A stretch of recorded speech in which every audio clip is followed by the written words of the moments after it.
Here in this video, we would like to talk about the application of a surface tension. So before going into that application, let me reiterate once again, what do you mean by surface tension? We have dealt this in the previous videos. Just to have a kind of a comprehensiveness, here I'm talking right about a basic definition of a surface tension. It's a property of liquids. Because of that, the surfaces of a liquid behaves like a stretched elastic membrane and they experience a kind of a tension. Surface tension can be defined as the force acting per unit length, tangential to the surface on the imaginary line drawn on the surface of the liquid on either sides. Taking this into consideration, say for example, you are having a liquid surface, thing like this. On this liquid surface, let us imagine a, a thin wire. Let this wire is having a length L. It is now attached to the liquid surface because of the surface tension. Because of the surface tension, there is a resultant force acting in the downward direction for all the molecules on the surface of liquid. Therefore, it is being bound to this, right? Now I want to pull it up, pull up.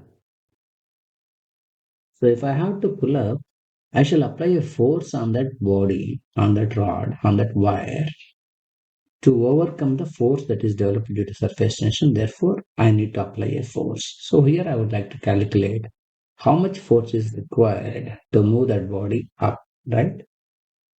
So the pull wire of length L up. How much force is required? For that, we need to remember back the definition of a surface tension. That's the force acting per unit length. That's the free length that is in connection with the surface of the liquid. Here you can see, I can show like this, right? So if this is the wire, like this, my black pen is the wire, this side of the length is in contact with the surface of the liquid this way. This side, the other side of the length is also in contact with the surface of the liquid. So the length that is in contact with the surface of the liquid is length on the both sides of that wire. So here for the wire, a rod, length in contact with surface is 2L. That implies surface tension can be written like F by 2L. So the force required to move it upward is surface tension into 2L. This is the basic principle.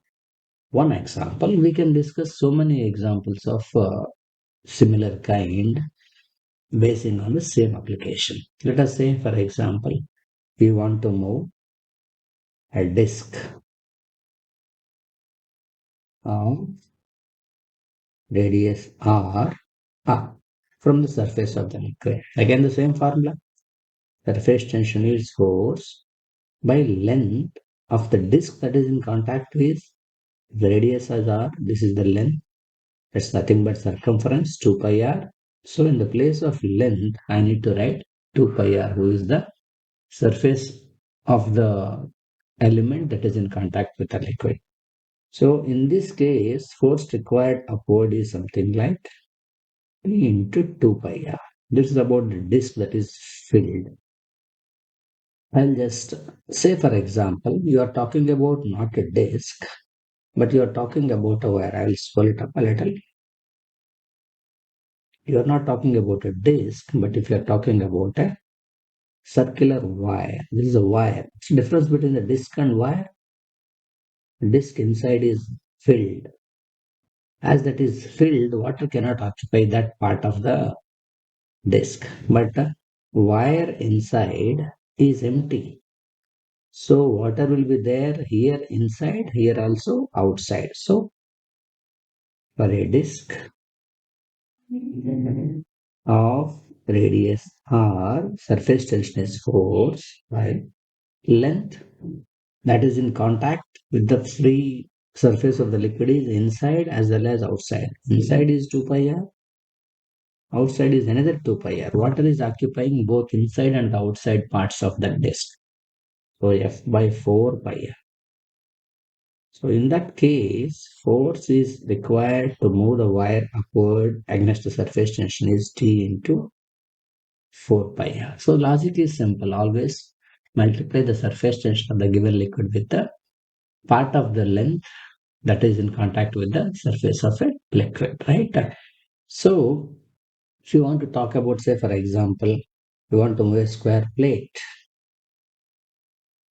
To move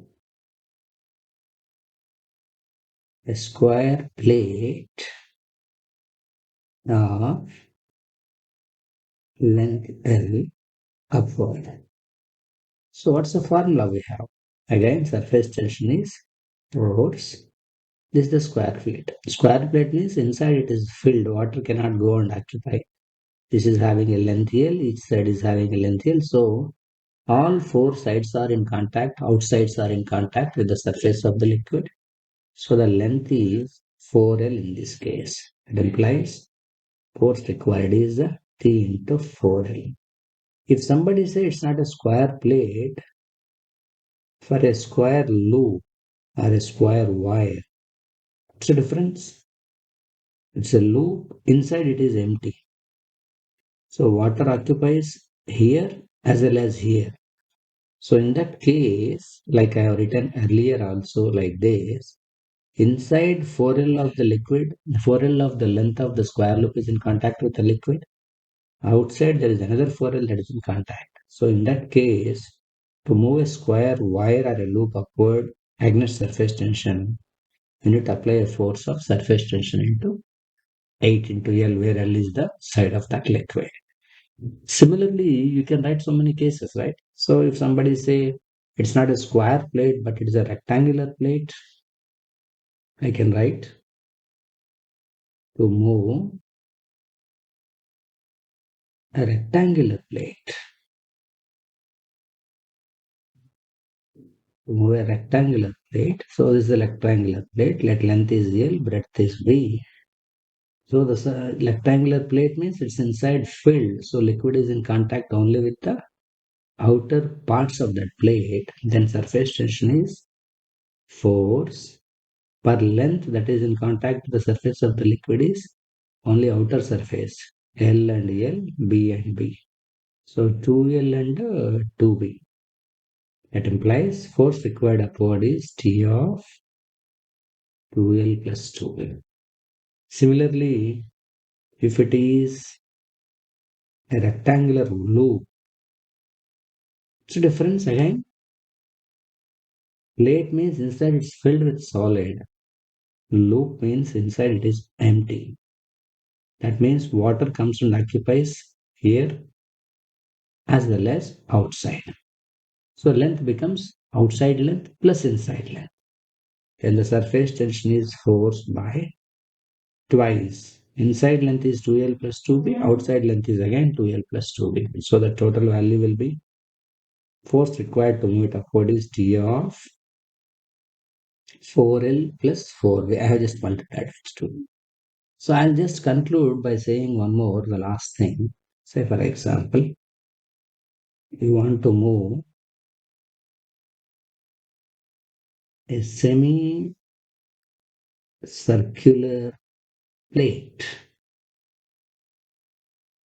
This may help you in solving problems in the final examinations like NEET and JEE.